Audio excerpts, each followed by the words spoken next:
Sports to the Bone family. Greetings, greetings, greetings, one and all. Welcome back to another video. Thank you all for checking this one out. I really appreciate you all spending your time to support the videos. Now, in this one, we are going to be taking a look at a couple of things. So tomorrow, West Indies and India will be doing battle in the third and final ODI game of the series. You know, both teams will be looking to secure a victory to clinch the series.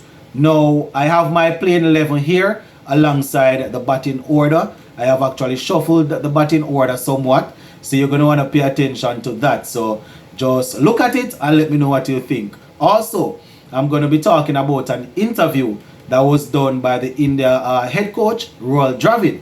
He was speaking about, the fact that they are looking at the bigger picture and they are not worried about this series being 1-1. So, they're not too worried about resting Kohli and Sharma. They are looking at the bigger picture. So, we're going to jump in at that. Just give a listening ear until the end and let me know what you think. Also, remember to leave a like on the video. If you have not yet subscribed to the channel, please go right ahead and hit that subscribe button. Would very much appreciate that. All right, let us kick things off with my playing 11.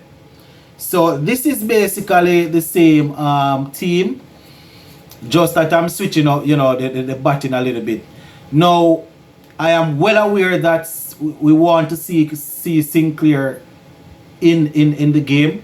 I am well aware that we want to see what O'Shane Thomas is looking like also. We don't just want to bring them in and we don't get an opportunity to look at them. Now, this is my thing. We were able to level the series, so I think that we should go for the victory.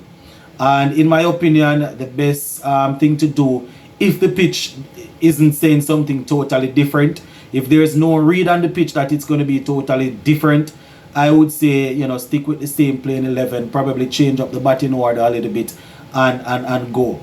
You understand? Not saying that the fact that we won the second game, this team is supposed to play every ODI game from now into the future. Not saying that. But, it's a nice little momentum. The openers got off to a good little start. You understand? Then, we saw how the other batsmen came and they tried, we would have seen the innings from Carty and Shea Hope. So you don't want to trouble that. Hetmeyer is just coming back in. Played a couple of silly shots to get out on both occasions. Probably going to leave him still, but I probably going to change up the batting where he is concerned. So let me just go in there just to remind you all of the playing 11. This is my playing 11, right? Brandon King and Kyle Mayers to open. So initially I had said that in the first ODI I was saying that seeing that Hetty is back we could give Shea Hope the opportunity to open again, but I'm not going to put so much responsibility on Shimron Hetmeyer. As a matter of fact, I'm even dropping him down the order. Seems to me as if that is the sort of role that he wants to play. You understand? I have always said that Hetmeyer is way too talented to be finishing off games batting at 6 and 5 and thing. Well, 5 not too bad. You understand? But based on how the team is looking now with a couple of senior players out, one would have thought that he would have used this as a perfect opportunity to come in and to really settle in and get the help to bat out most of the overs. So Brandon King and Kyle Mayers open. Alec Arthanes gonna bat at number 3 just the same. In the future, we probably will see somebody like Casey Carty if he continues like this in ODI and they want to play him, probably stepping up to the number 3 spot, and Arthanes probably going to 4. Well, Shea Hope is still there, so I don't know what they're going to do. But anyways, for now, Brandon King and Kyle Mayers open. Alec Arthanes stays at 3. Shea Hope will bat at number 4. And we're looking for the same sort of thing from Shea Hope, looking to battle close to the end of the innings. You understand? Steering the ship and making sure that things are going right. So he's at number 4. At number 5, we're going to put Casey Carty. So we drop in Hetmeyer one spot down, right? So we put in Casey Carty to bat ahead of Hetmeyer. Not only because of Hetmeyer's performance and because we know that he's now geared towards the shorter format, which is to come and to power hit. Now that's not the only reason, because you know, we still appreciate Hetmeyer's ability to pierce the gap and to rotate strike. But Casey Carty's game is not as powerful or as flamboyant as a Hetmeyer, who you will probably want down in the bottom there, seeing that we have Casey Carty who would be willing to play that solid role there at 5. So instead of having Casey Carty there at 6, we put him at 5 and hope that he bats most of the overs alongside Shea Hope. When Hetmeyer comes in now, he can go ahead and do what he is now known for, which is trying to hit the ball from Trinidad over to Barbados or over to Guyana. So Hetmeyer will come and play that role. Boy, I have always said that, you know, I really don't like the idea of him batting at 6 and everything there, but with the mature that Casey Carty played in this game, and also the last qualifier against Sri Lanka when he got, I think it was 80 something, you know, I think he needs the opportunity to bat a little higher, give himself some time to work. You understand? So we probably going to, those are the positions that I'm switching. Hetmeyer bats at 6 and Carty bats at 5 in this one.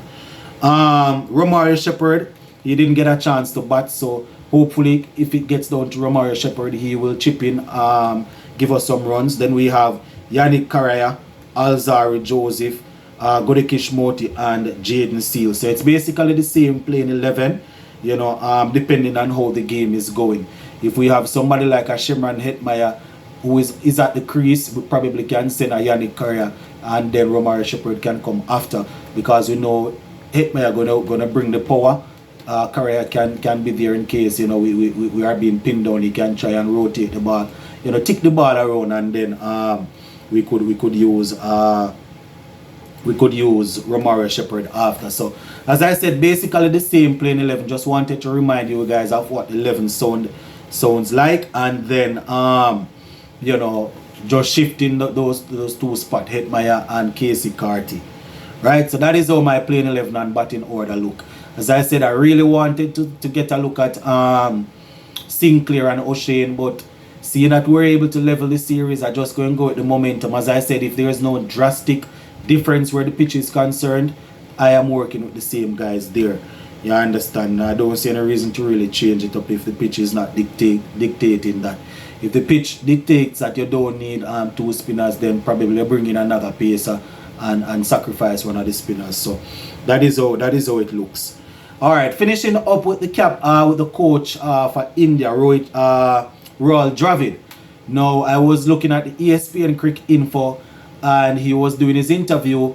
You could say that he was answering, you know, some of the critics, people that are saying that, you know, what is he doing, what is the team doing, having Sharma and Virat Kohli sitting out, saying that they are being too boastful and things like that.